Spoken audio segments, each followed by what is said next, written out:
the word that is written in reference to iniquity, because surely she was established on robbery, kidnapping, rape, pillaging, and the transportation of our ancestors some 13,000 miles against their will. How did we all come here?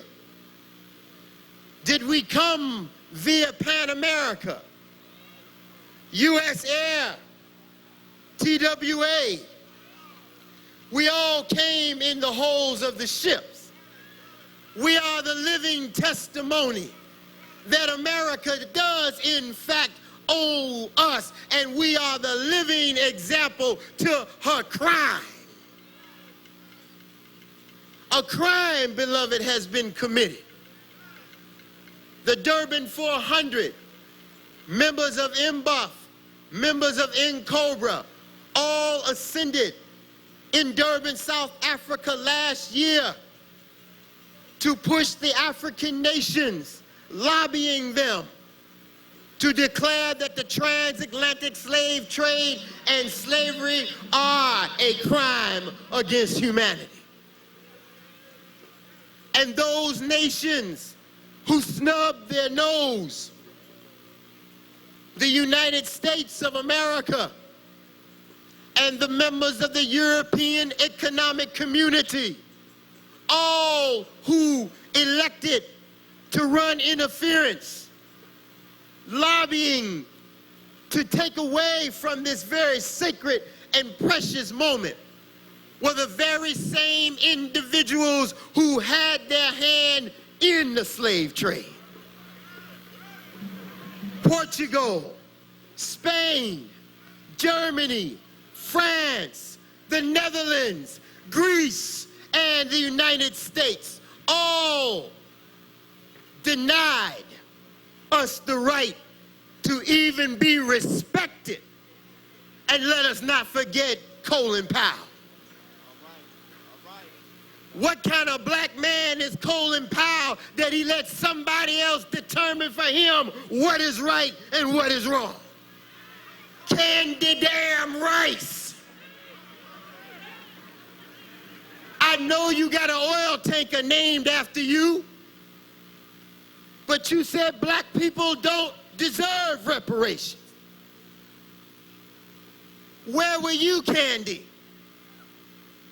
For 250 years, our fathers and mothers worked from can't see morning to can't see night. Not a day, not a week, not a year, but 250 years working millions of slaves. 100 years of Jim Crow, black code laws. All of these things happen to us. These things aren't just mythological statements and phrases that we are drawing from. We're drawing from actual fact. The U.S. Constitution, Article 1, Section 2, Clause 3 says that we are still 3/5 a human being. If you meant to do right by us, you would have never amended it. You would have rescinded the Constitution. You would have changed that article, completely removed it, but you chose not to because you never intended to give us justice. Article 1, Section 9 permitted the United States to perpetuate legalized slavery from the formation of the Constitution. 20 years, listen, I'm almost finished. 20 years, they were permitted to make a taxation of $10 per slave that came to these shores. Multiply that times the 16 million who had come, and they owe us just in the tax alone $160 million.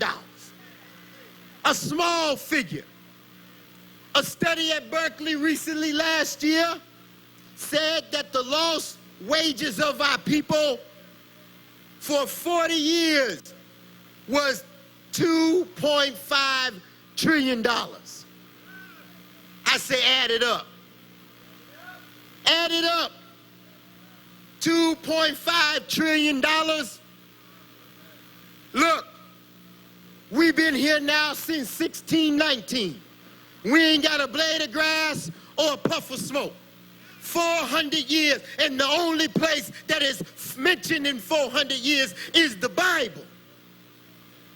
So I'm saying to you, beloved, that you did not come here by some myth. You came here because it was foreordained to fulfill a promise. Know of a surety, Abraham, your seed will be a stranger in a land that is not theirs, and they shall serve the stranger 400 years.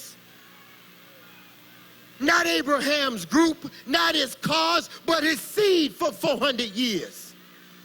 You are Abraham's seed, and the time of the redemption is nigh. You can see the handwriting on the wall. Many, many, Tekel, Euphorisin, America, your kingdom has been weighed in the balance and been found wanting. Thank you.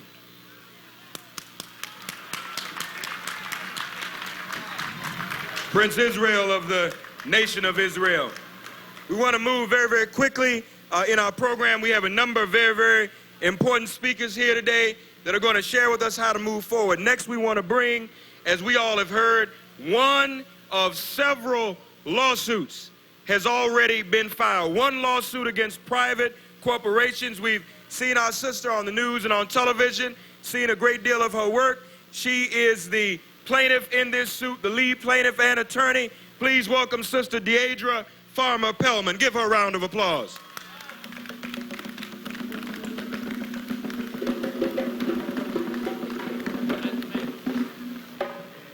Hello out there. As they said, I am lead plaintiff in a class action lawsuit representing 35 million African Americans against United States corporations for reparations.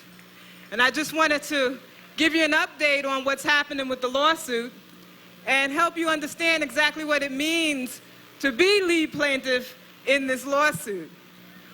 I take this role very seriously.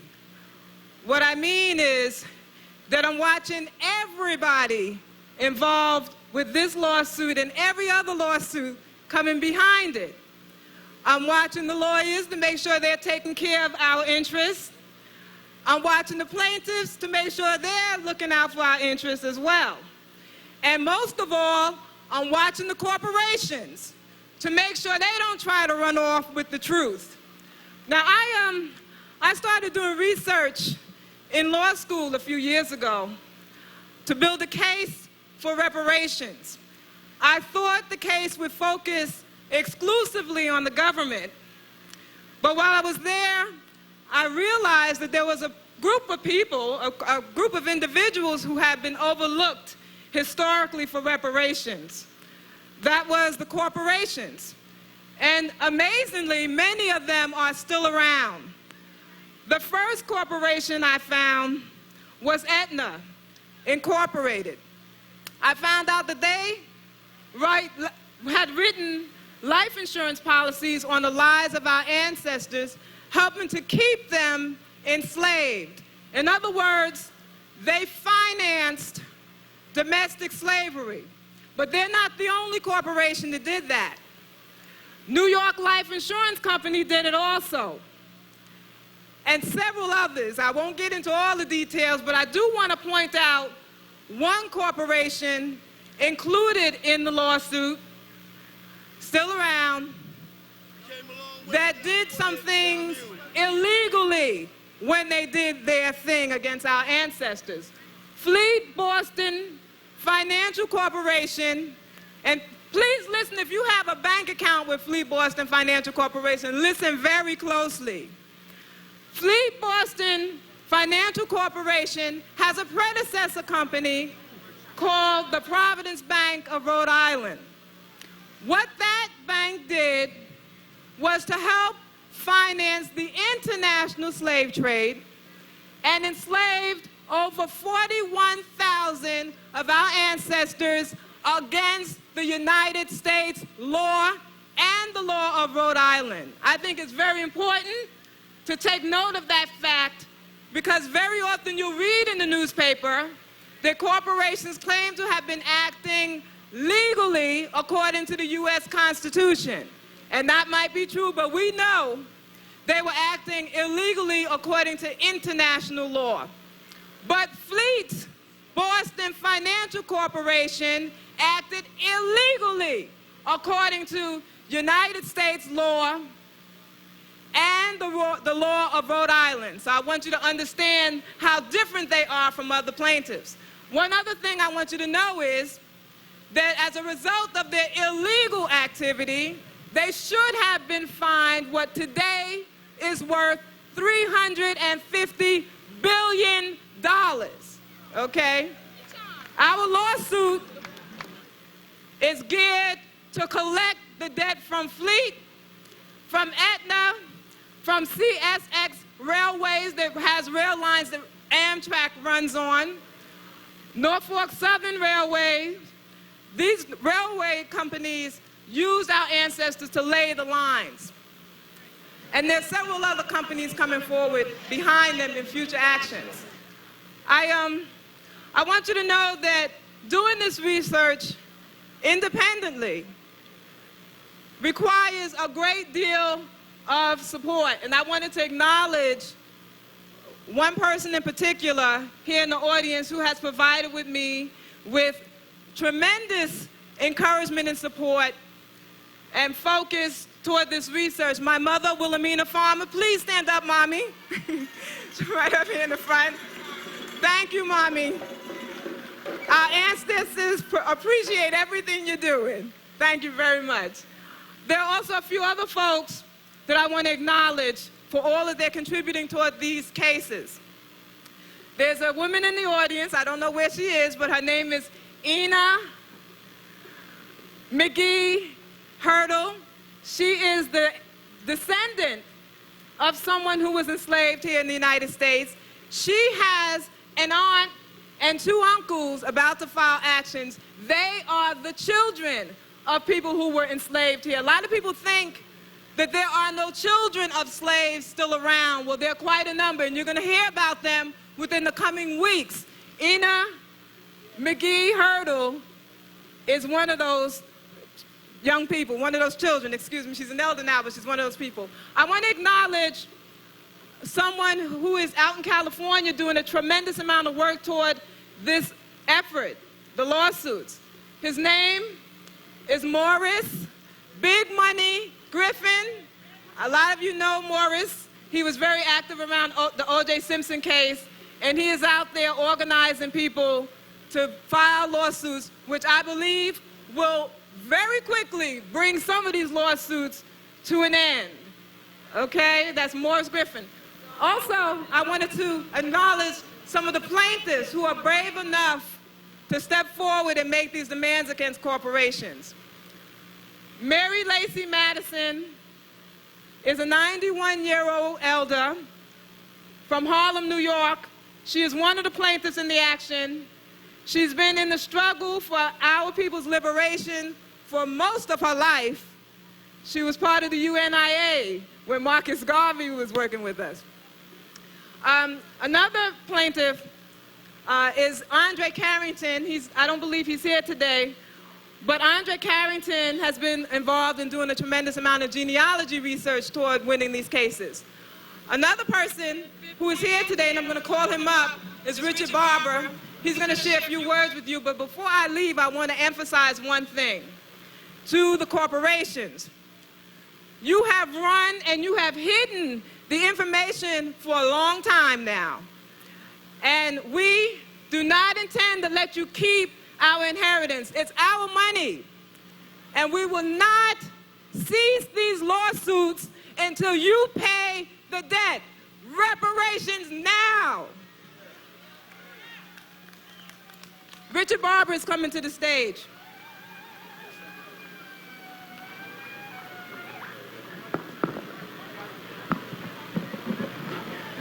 Let's hear it for Deidre.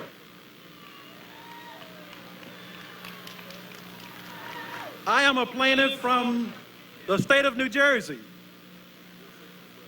I filed my lawsuit on the 1st of May of this year. I want to do just a piece from a book I wrote about 10 years ago, and since this is Marcus Garvey's 115th birthday, as a special tribute to Marcus Garvey and the message he gave us in the 20s entitled, Get Up and Do. And that's what reparation is all about. We must provide the leadership to gain reparations for our people. And the words are simply, you sit and quarrel all your life and blame the moving world at large. You fail to enter the strife to sail in fortune's happy barge. Get up, my man, and do the stuff that leads the blazing glory fame. Hold on and be like good Macduff, and damn the man who would foil your name. Thank you, and God bless. Thank you very much. We want to just acknowledge a couple of other distinguished Africans here with us. Running for a civil court judge in the 2nd Municipal District of Kings County is Sister Geraldine Pickett. I want to ask her to stand and just acknowledge her.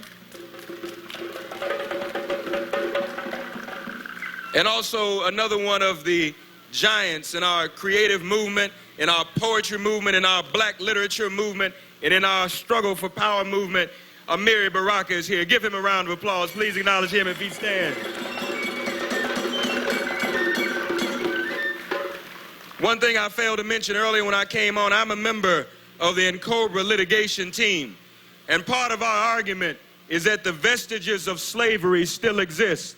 The 13th Amendment has not fully been enforced. One of the greatest examples of this is in the so-called criminal justice system, where we only 12 or 13% of the entire population, but half the people incarcerated. One of those people unjustly incarcerated is Mumia Abu-Jamal. Please put your hands together for Sister Pam Africa.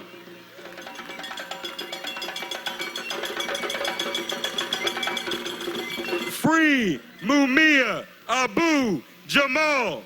Free Mumia Abu-Jamal. Free Mumia Abu-Jamal. On the move. My name is Pam Africa. I'm a disciple of John Africa, a black man that set fire to this goddamn government and made it understand one thing and one thing clear, that the MOVE organization will not sit by and allow you filthy, no good, slimy, underhanded perverts to kill Mumia Abu-Jamal. We have raised an international movement, but we have a problem here. In 1995, on the birthday of the Honorable Marcus Garvey, we fought back the government and turned down, made them back up off a death warrant for Mumia Abu-Jamal. Last year, when this government tried again to do Mumia wrong on Marcus Garvey's birthday, again, we all rose to occasion and backed them the hell down. Here it is, the year 2002, and you have two twisted, perverted sons of bitches now stating who are running for governors, the Democrat and the Republican that's running for governor, dare think that they can do what Justice Taney said, that a black man has no rights, that a white man is bound to respect. I say, the hell with that. I'm saying it is time for us to stand up and stand up right now. There is no accident that everything around Mumia keep falling on these days. There is no accident when the first time a judge, a governor, was preparing to sign the death warrant for Mumia Abu-Jamal, I'm talking about Governor Casey. It was black folks in large numbers that thundered through the halls of Harrisburg and made them back the fuck up. What I'm saying now, right now, as a disciple of John Africa and one who don't back up, that we must stand up and let governor, the two people that are running for governor and the governor that's in there right now, that we be damned when we have the information that show very clearly, factual information that they can't get around, factual information that had Brother Fidel Castro stand up and say he will not allow this government to execute Mumia Abu-Jamal. He said he was too late when it came to the cause of Brother Shaka Sankofa. Julia Wright, the daughter of the renowned who went into exile, Richard Wright, who's in Paris, and the daughter, Marielle Fanon, who is the daughter of Frantz Fanon, who are raising an army in Paris, France. And I'm saying, how can we stand by? We need your help. We need your help. Because in Philadelphia, the Democratic Party rules in Philadelphia. You have a black mayor that is going through the black community, taking a Hitler-spitting son of a bitch like Ed Rendell, who is responsible for the bombings, the taking and letting cops go, who has shot black men in the back of the heads, that's responsible for the bombing of 11 black men, women, and children in 1985. This man is parading them around like he's the savior of the black community. You have black ministers in Philadelphia that is doing the same thing. I want to make one thing clear. I know that it is not just Philadelphia that this kind of thing is happening in. But what we're talking about is a movement that is worldwide to state to this government that Mumia Abu-Jamal is innocent, and we be damned if we're going to allow you to kill him.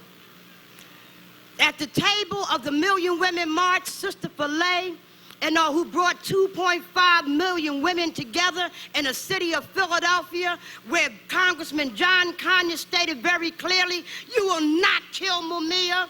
And when Maxine Waters said the exact same thing, I'm saying where the Black Congressional Caucus in 1995 said that this man is innocent, I'm saying we must rise. We must not look for someone else to do for us what we got to do for ourselves. We can't depend on no goddamn politician that is paid by this goddamn government to do for us what we got to do for our damn selves. We must go to Philadelphia on August the 27th. There's going to be an open town meeting. There's not going to be an indoor open town meeting. It's going to be at City Hall in the streets, because we're going to close this motherfucker down. It's about time that people understand it ain't for one way to stop these motherfuckers from they raping, they bombing, they stealing, and they killing, is to confront them right on. On the move.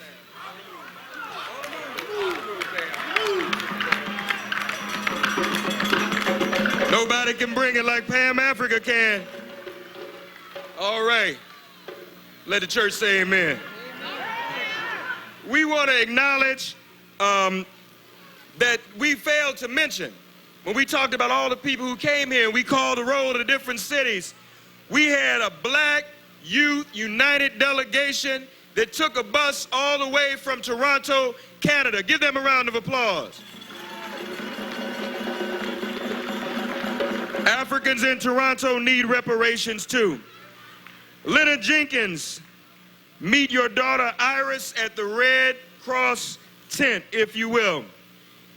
Speaking of political prisoners, we have another very prominent political prisoner, one who's a major part of our movement over the past 40 years, one who's been a part of this struggle. We used to know him as H. Rap Brown. He's now Imam Jamil Al-Amin. Here speaking on his behalf, please welcome Bilal Sunni Ali. Free Imam Jamil. Free Imam Jamil. Free Imam Jamil. Free Imam Jamil. Free Mumia Abu-Jamal. Free Mutulu Shakur. Free Kamal Siddiqui. I mentioned Kamal Siddiqui because a lot of people have forgotten about Kamal Siddiqui. Kamal Siddiqui has been indicted just 3 weeks ago for a killing that took place in Atlanta 31 years ago. 31 years ago, a pig died, and 3 weeks ago, they indicted Kamal Siddiqui for it. The same judge who's presiding over his case is the same judge, Judge Manis, who presided over Imam Jamil's case. The chief detective in the case of Kamal Siddiqui says he has no evidence. He has no evidence whatsoever that would convict Kamal Siddiqui. And he doesn't see a case whatsoever. But he says the federal government is pushing the case from behind the scenes, just as they pushed the case of Imam Jamil from behind the scenes. And they pushed that case from behind the scenes. On June the 4th, 2001, we had a rally at the federal building in Atlanta. And people asked us, why were we rallying at the federal building when the case is a Fulton County court? And we told them that the federal government is pulling the strings. And when we got to court later on that day, after having the rally, the courtroom was closed. The courtroom was closed because Judge Manis was having a meeting with the federal government. And not only could the defense wasn't allowed to attend that meeting, the prosecutors weren't allowed to attend that meeting. The federal government took over that case secretly. Right now, Imam Jamil is in Reidsville Prison. We have a table over there where you can come and get information. Please come and get information. The reason I'm telling you about it is so that you can get information and get to work. You can get his address. You can get the address of the committee. You can get our website. And we need you to get these things so that you can be involved in the work. We hope that you came today not expecting reparations today, but be helping to get more informed of the work that you need to do in order to establish reparations. And we need reparations, and we call for the freedom of all our political prisoners and prisoners of war, the return of all our exiles as a part of reparations. Imam Jamil was the first case that the newly established African American Tribunal reviewed. And one of the main outcomes of the judgment and decree of the African American Tribunal is that the United States government, the United States criminal justice system, has no jurisdiction over Imam Jamil, has no jurisdiction over any of our political prisoners, has no jurisdiction of us. We know that within the UN, we can establish our own jurisdictional boundaries. And that's what we are attempting to do. That's what Imam Jamil would do if he was on the outside. He would be working with us to establish jurisdictional boundaries. That you can give your consent. The United States government never asked you for consent, but you can give your consent to the jurisdiction of the African American Tribunal, and you can do that. You can do that by going over to the table and picking up a consent form and signing it. Also getting a booklet, the booklet internationalizing the case of Imam Jamil Abdullah Al-Amin, the former H. Rap Brown. And in that booklet, you'll find a copy of the consent form. And this will give you, rather than me stand here and give you a long, drawn-out understanding of, excuse me, a drawn out understanding and treatise on international law, we wanted to tell you that under international law, and you can read more about it, that it's established legally and politically. The more we exercise our rights, the more we go for our own court, the more we use our own court, the more it'll be established. Just like we never beg nobody could we celebrate Kwanzaa, we don't have to beg nobody can we establish our own courts. So we want you to come and establish your own courts. I just want to tell you that Imam Jamil thanks all of you for your help, and he thanks all of you for your help, and then let you know that he is fine. He is doing fine behind the wall. He is doing fine even though he is in segregation, 23 hours lockup with only an hour a day to take care of things. And so the latest, this is what I'll say before I close, one of the reasons why they have Imam Jamil and all of our prisoners locked down is because of the influence they have on people. We always say that when Imam Jamil talks to somebody, you would become a Muslim, or that you would become interested in justice, that you would get disciplined. The latest person who talked to Imam Jamil because he's in confinement was the head of the Aryan Nation. The Aryan Nation, people who are designed against us. Now, the head of the Aryan Nation in Reedsville Prison, Jelly Roll, has become Abdullah. Just from 3 secret, underground, jailhouse, passing notes back and forth, conversations with Imam Jamil, Jelly Roll, the head of the Aryan Nation in Reedsville Prison, has become Abdullah. And this is what they do not want. They don't want the masses of African people and the masses of poor people, where poor white people can wake up and become allies rather than become adverse to us. We want to, once again, as I leave, just want to remind you to come to the table, get the information, spread the information, and get to work. Assalamu alaikum. Free Imam Jamil. Free, and I don't want to leave here without calling out the names of some other political prisoners, but that would take so long. But I do want to call out the name of Romaine Chip Fitzgerald. Romaine Chip Fitzgerald has been in prison for over 30 years. For over 35 years. He was the oldest, the longest held Black Panther political prisoner in the history of the United States. So free Romaine Chip Fitzgerald, free Mumia Abu-Jamal, free Imam Jamil, free all political prisoners and prisoners of war. Assalamu alaikum. Thank you, brother. The bus to Florida is about to leave. It's missing 2 people.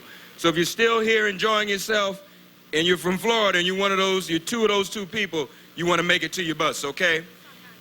We want to welcome to you now and a strong group of African drummers, Songhai Jelly. Please give them a round of applause.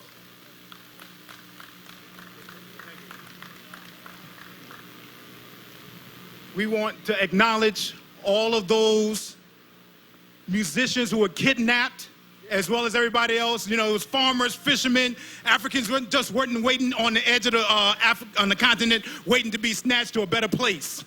So we need to do that because Columbia, Sony, and all the rest of those corporate institutions that benefit from our music are also a part of those who need to pay us reparations.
just for those Negroes like Stanley Slouch who don't think that African music swings or that we Negroes now.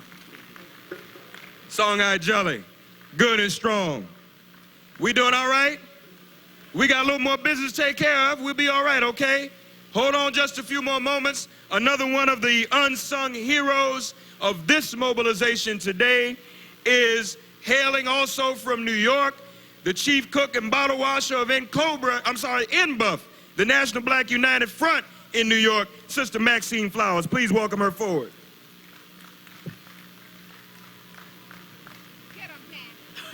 Peace and love, brothers and sisters. It's wonderful to be here today.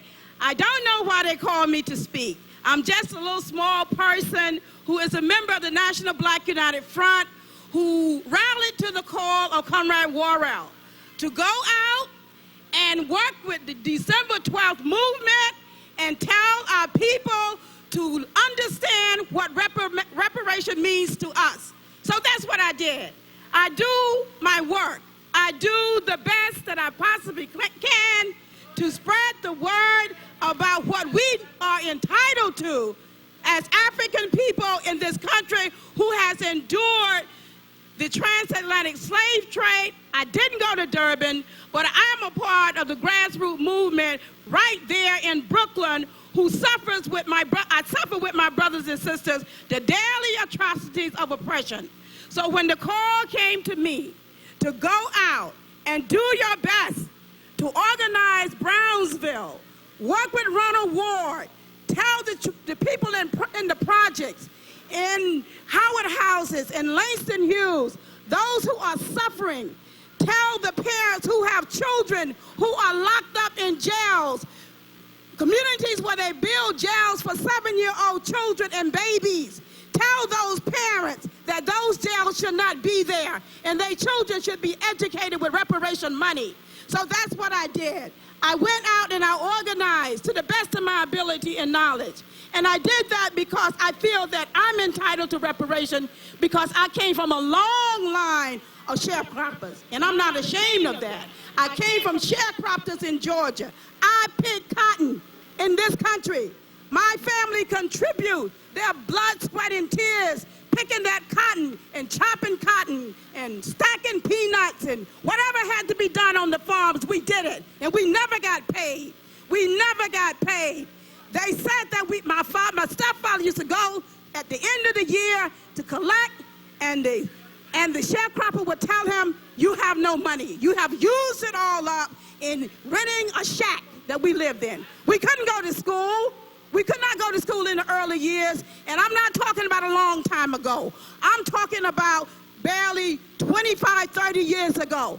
I'm 50 years old, and I picked cotton in this country. That's not a long time. I'm talking about 2 generations who had to go through slave labor and did not get paid. So they owe us. They owe us, and we have to continue to organize and work in our community to make sure that we're on board to get paid. Whatever you can do in your organization, go back, continue to organize, continue to spread the word that we will get paid for our free slave labor that we have contributed in this country. We cannot forget the hulls of the slave ships. I cannot forget my ancestors, and you should not either. So I thank you, brothers and sisters, for allowing me to just share that with you. I hope that we will continue to stay together. I hope that we will continue to love each other and hold each other up in struggle. Thank you. Let's give a round of applause to Sister Maxine Flowers. Cotton picking Maxine Flowers at that. How about that? Sisters and brothers who know what it was like to be out in this hot sun working from can to can. Want to acknowledge the organizer of the Million Woman March here with us, Sister Philae Chianesu. Give her a round of applause. We have 2 of the greatest saxophonists to ever live here with us. A brother who played with John Coltrane and Miles Davis, Brother Gary Bartz. Give him a round of applause. And another great saxophone genius. I'm sorry these brothers didn't bring their horns with them because we could really do something out here. Are they in the car? Is it in the car? It's not in the car? Brother Renee McLean. Give him a round of applause. Yeah. We want to welcome to the stage now, representing the International Action Center, Brother Larry Holmes. Give him a strong hand. Thank you, sisters and brothers. You should know that we are expanding this struggle for reparations. We are growing it because it's popular. We are reaching out to the anti-war movement. We are saying it's good to be opposed to wars abroad, but you must also be opposed to the war against black people here. You must stand with us for reparations, and they're standing with us. We're also reaching out our hands to our trade union sisters and brothers. They understand about slavery because some of them are worked to death pretty much like slaves in the factories and the workplaces. And they have formed labor for reparations. And we have many, many labor officials who have signed on to the struggle for reparations because it's popular. Sisters and brothers, please don't let anyone tell you that our demand for reparations is outrageous. Slavery is outrageous. Kidnapping people and forcing them to work for nothing is outrageous. Colonialism is outrageous. Exploitation is outrageous. Reparations is justice. And it is right that we expose, finally, for this generation, the fact that capitalists got rich off of slave labor, and we want it back. We want it back. And if we follow our brother Charles Barron, who spoke a little while ago and said we should go to the Treasury the next time to go get it, and we got just a fraction of what they owe us, we could make sure that every black child would have state-of-the-art, the highest quality medical care available on the planet. We could make sure that every black family had state-of-the-art housing, that every black person was guaranteed higher education. You want to go to law school, you want to go to be a doctor, you got it. It's paid for. That's what reparations is about. That our people would have jobs. We need to break it down. People say they don't know what it's about. Let them know what it's about, because we're getting popular and we're growing. Finally, sisters and brothers, let us be mindful of the need to link up these struggles. We know that Bush is planning to invade Baghdad soon, part of his so-called war on terrorism. We know that he's the terrorist. We know that the biggest terrorists in the country are Bush and the Pentagon and the CIA and the FBI. Black people know that more than anybody, and other people are learning it.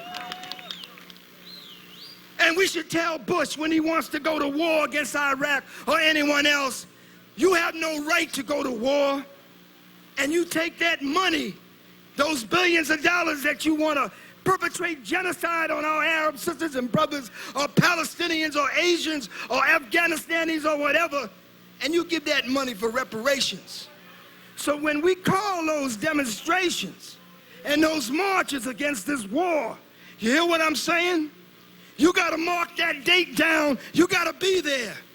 And if you're smart, and if you're tactical, you'll come with a big banner that says money for reparations, not war.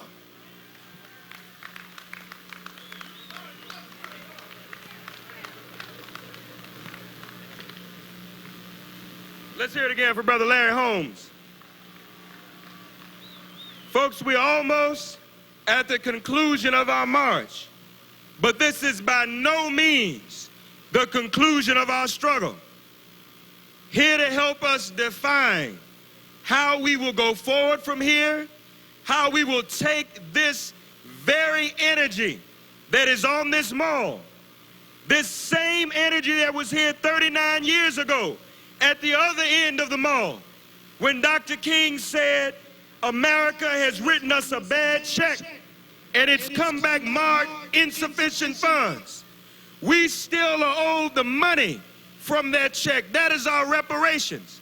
We must continue with this struggle for as long as it takes.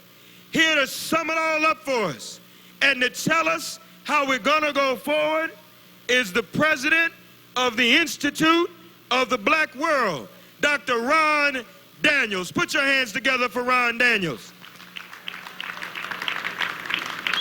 Hotep. Y'all getting slow out there. I know that people are on the road on their way back, but let's hear some Hotep. Brothers and sisters, I just have a few minutes. You've been so patient and so kind.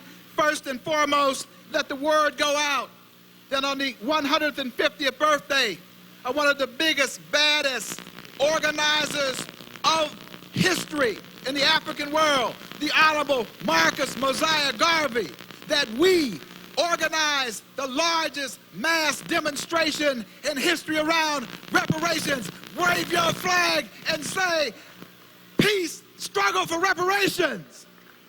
Wave your flag. Everybody have your flag out there. Let's get them up there for Marcus Garvey. Let me say quickly as we conclude that we owe a great debt of gratitude to people who had the audacity to call this march, this beginning, because this is just the beginning. Let's hear it again for the December 12th movement. Let's give them a rousing round of applause, the December 12th movement. Viola Plummer and all those brothers and sisters who waged the struggle for so long. Let's give another round of applause for one of the hardest working brothers in the organization, in the movement, Conrad World and the National Black United Front. Let's give it up to them. Let's also give a rousing round of applause for the long distance runners who've carried the banner for so long for reparations, the National Coalition for Blacks for Reparations in America, in Cobra. Let's give them a big round of applause. Now, brothers and sisters, in addition to the Institute of the Black World, I also represent the Center for Constitutional Rights. And let me say quickly that we at the Center for Constitutional Rights, an organization that was founded in the Black freedom struggle in Mississippi, are struggling to deal with this issue of reparations also. And it will be a struggle. Our obligation is to reach out to those constituencies that Larry Holmes was talking about, the liberal, left, progressive constituencies, and get them on board. And we pledged that with people like Arthur Kanoy, who was about telling us about the 13th, 14th, and 15th Amendment and the whole issue of eradicating the badges and indicia of slavery, we will be on the struggle trying to project and build a broader base for this movement among those constituencies. And so we expect to see the Center for Constitutional Rights on the front lines. What I also want to say is that what we have to also acknowledge to all of us is that this is and was a glorious day. But it is only, as Conrad Sewell said last night, it is just a dot. It is just the beginning. We have to go back to our communities and talk to our family members, talk to our people in the next door and next door to door, block to block. Everybody's got to be on, from the Deltas and the Masons and the Elks and the Baptists and the Methodists and the Buddhists and the Islamic folks. Everybody has got to be involved in this struggle. There's only one way that America is going to pay up, and that is because we are organized, outraged righteously, and we are determined to see that we will not be turned around until the deaths of our ancestors have been avenged and until we have reparations in their memory and in their honor. So we got some hard work to do. One of the things I would say to you is that we look about, they say they don't understand this reparations issue. Well, they understood it when they made Haiti pay reparations to France in terms of Haiti having its liberation. What an awkward, ironic idea. They claim they don't understand reparations, but they want black people to pay white farmers in Zimbabwe for the land. They claim they don't understand reparations. They understand it when we make them understand it. And so we must be about the business of building a movement powerful and strong enough to make that happen. Now, what does that mean in terms of a number of things? We hear on the radio and the television about the stock market reeling, don't you? Every day the reports are about how the stock market in this corrupt system is reeling with all the bankruptcies and all the corruption of these officials. And one of the things that they say constantly is, we got to watch consumer spending, watch consumer spending, watch consumer spending. Well, what do you think would happen if Africans in America used economic sanctions to cut off our money going into this system just during the Xmas season alone? We have tools and weapons in our hands. We don't have to beg anybody. We don't have to explain our case, really. It's in our hands. If we do the hard work that is necessary, America will come begging us to cut loose the pressure because we'll have them on their knees. So we need a mass movement. And that mass movement must begin with this event. The greatest, most glorious event ever organized about reparations was today, but it is just the beginning. And so we say we need economic sanctions. We say also that John Conyers has been introducing that bill around reparations, a study commission, since 1989. It's time for us to go to every congressperson in every district. And if they want our vote, the question is, where do you stand on reparations and where do you stand on H.R. 40, the reparations study bill that John Conyers has courageously put forward year after year after year? We got to do that. And last but not least, brothers and sisters, this moment is one that requires unity like never before. Never before, like never before, every organization, every constituency, every leader, we must now come together in the wake of this massive success called for by the Durban 400 and D12 and the National Black United Front with the support of many organizations. We must now coordinate our attack, coordinate our strategy, move forward as a united front as never before. Because we know that the people united will never be defeated. Our organizations, our leaders, all of us must come together to push this agenda of reparations. It's good that this sister came up. The sister Betty, I forget the sister from the Black United Front. You know why? Because in the final analysis, and I think D12 and the United Front were also saying this, we are the leaders we've been looking for. It does not require the super charismatic anything. The charisma is in your bosom. It's about what you do every morning when you look in that mirror and take responsibility for organizing your block and your family. That's what it's going to take. And if we could build the pyramids, if we could create the first world's multi-genius in the person of Imhotep, if we could endure the transatlantic slave trade and keep on rising, like Maya Angelou said, we know that we have the capacity to organize like never before to move this issue forward. And that's what it will take. Bombastic speeches will not get it done. The most eloquent rhetoric will not get it done because they will say, not by the hair on my chinny chin chin. They're not going to listen to just wolf tickets. It has to be backed up with organized power, and we have that power. And Frederick Douglass said, as I conclude, as you know, power concedes nothing without a demand. It never has and it never will. If we want these reparations, we cannot, in fact, want the reparations without doing as Frederick Douglass said. Can't want the rain if you're afraid of the lightning and the thunder. You cannot want the crops unless you're prepared to bust up the soil. It may be a moral struggle or a physical struggle or both, but it must be a struggle. He said the limits of tyrants, the limits of the oppressor are prescribed by those whom they oppress. And these will continue until we make the decision that we will continue to struggle to bring an end to this oppression in the name of our ancestors. Long live Marcus Garvey. Long live El-Haj Malik El-Shabazz. Long live Harriet Tubman. And long live the struggle for reparations. Let's have reparations now. Thank you, Ron Daniels. Please, Leonard Jenkins. Couple quick announcements. Please, Leonard Jenkins, report to the Red Cross tent.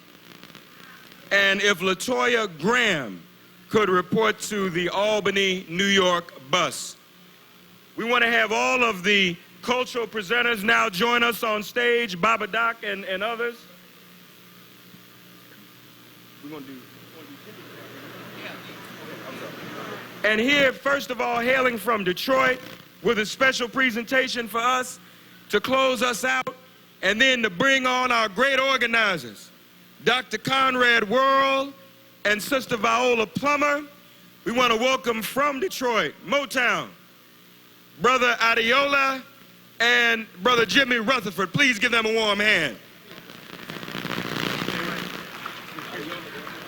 Detroit, where you at? Where my Africans at?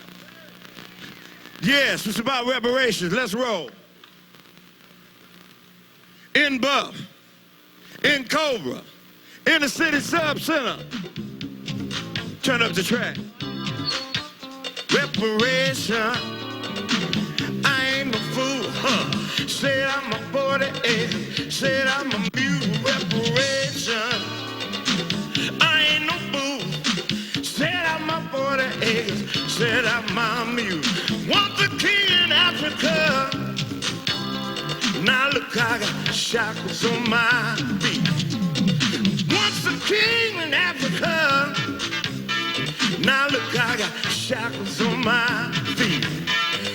You got me working, slaving in the burning heat. When I tried to speak up for my rights, I think you owe me. I know you owe me. Why don't you do us right? Somebody help me. Reparation. I ain't no fool. Said I'm a 40 acres. Said I'm a mule. Reparation. I ain't no fool. Said I'm a 40 acres. Said I'm a mule. My people work and slave for you. And we just want what we think is due. When you asked, we were there, we always came through. And we won't stop till we get through to you. Pay back my people, pay back my people, pay back my people, pay back. Why don't you pay back my people? Pay back my people, pay back my people, pay back my people, pay back. And why don't you pay back my people? Reparation. I ain't no fool. Said I'm a 40 acres. Said I'm a mule. Reparation. I ain't no fool. Said I'm a 40 acres. Said I'm a mule. You brought me to America in the bottom of a ship. You survived the sea, and you survived the whip. Now I'm living in America, the land of the free. Where's my freedom? Where's my freedom? Where's my liberty? Reparation. Who want it out there? Reparation. Where my Africans at? Reparation. Reparation. Look here, bro. My people work and slave for you. Ain't that right, bro? And we just want what we think is due. When you asked, we were there, we always came through. And we won't stop till we get through to you. I want a house upon the hill and a brand new 2002 Coupe de Ville. Y'all don't feel me. I want a house upon that hill and a brand new 2002 Coupe de Ville. Somebody say, we want reparation. Come on, we want reparation. We want reparation. We want reparation. They can't hear you. We want reparation. We want reparation. We want reparation. We want reparation. We want reparation. We want reparation. We want reparation. I want a house upon a hill, well, and a brand new 2002 Coupe de Ville. Somebody help me sing. Reparation. Come on, y'all. I ain't no fool. Come on. Said I'm a 40 acres. Said I'm a mule. Reparation. They can't hear it. I ain't no fool. What? Said I'm a 40 acres. Said I'm a mule. Reparation. Where my Africans at? I ain't no fool. Said I'm a 40 acres. Said I'm a mule. Reparation. Somebody help me. I ain't no fool. Where y'all at? Said I'm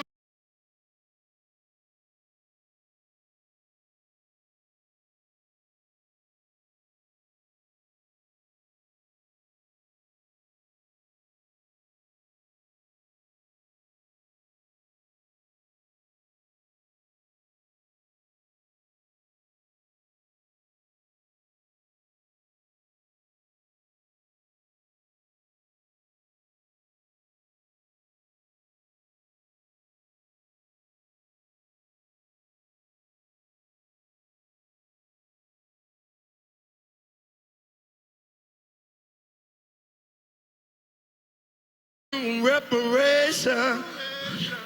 I ain't no fool.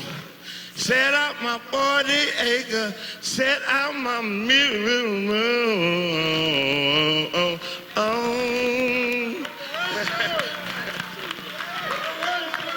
Let's hear it for Jimmy Rutherford and Ayo Daly. Give them a round of applause. We just want to acknowledge the Reverend Zachariah Jackson of the Church of What's Happening Now. And we also have a very distinguished elder with us right here in the front, all the way here from Portland, Oregon. In 1945, she founded Juneteenth in Oregon. Founder of the 40 Acres and a Mule Oregon Reparations Project, Sister Clara Peoples. Give her a round of applause. Clara Peoples. Sister Clara Peoples. We want to bring forward now, and I think we're going to have some of the culture, and Baba Doc close us out. But before we do that, please welcome once again the organizers, the people who called for this very historic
Hey, this